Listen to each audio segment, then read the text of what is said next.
Caregiver, if your January feels harder in dementia care, if behaviors are feeling more intense, more frequent, or just plain different, I want to start by taking something off your shoulders. Because this isn't a sign that you're failing, and it's not a sign that everything suddenly is getting worse in your life. It's usually a sign that something is changing in your person. If dementia behaviors feel worse right now, it doesn't mean you're doing anything wrong. What it means is something has changed and the behavior is responding to it. Because behavior is not the problem, behavior is your signal. January comes after disrupted routines, different people being around your house, changes in sleep. Sometimes it can mean changes in environment and changes in expectations. And for someone living with dementia, those changes don't register as temporary, they register as unsettling. And I want you to remember a person with dementia, their brain can't explain discomfort with words, but what they can do is explain it with a behavior. Behavior changes aren't random, they're usually just reactions, not a new problem. And this is where I see caregivers get stuck all the time because the system teaches families to manage behaviors and not how to understand them. I want you to think about it. When your person was diagnosed with dementia, you were probably given safety advice, medication adjustments, crisis response plans. You were probably given your local Alzheimer's chapter brochure. But I bet what you weren't given is a framework that you could ask, what is the behavior responding to? What changes happened before these behaviors started? And what might feel confusing, threatening, or overwhelming to your person right now? And without that lens, behaviors can feel so scary, but with it, behaviors can become information that feed you. Like I said, most caregivers are taught to manage behaviors. Very few are taught how to read them.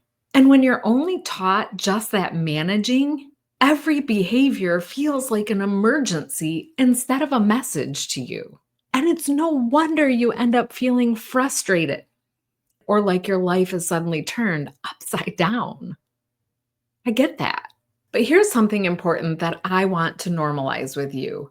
Dementia doesn't respond well to sudden shifts, even subtle ones, because changes in routine, your tone, your pace of your words, your environment can all show up as agitation, withdrawal, resistance, and repetition in your person. It's not because something is getting worse.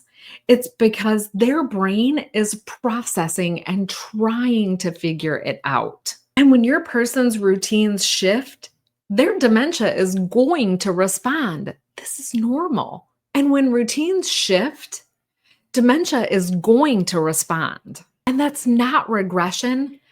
That's your person communicating with you. And that distinction really matters because it changes how you see what's happening in the moment. Because what I see is when caregivers believe that something is wrong, they start to panic. And that panic festers. And then I get calls where they're just way up here. And it takes me forever to bring them down to let them know that this is normal and that this is just communication with your person. And when the caregiver starts to understand that something is being communicated and that this isn't panic time, they actually start to slow down. And that pause alone reduces distress for everyone. Dementia behaviors don't get louder without a reason. But what I need you to understand is that your mindset, your frame of mind that you're in the moment, sometimes just makes those reasons harder to ignore.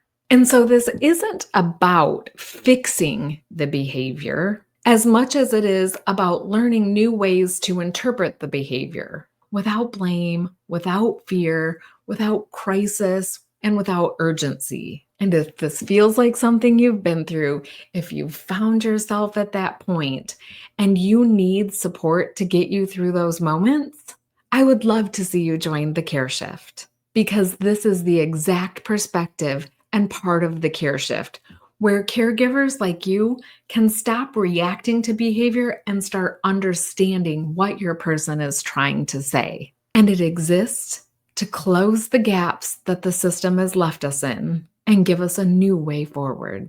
And if this sounds like something you're interested in and you want to make a difference in the way that the system treats caregivers, I'd love to see you join the movement where we're closing those system gaps and giving caregivers a better way forward.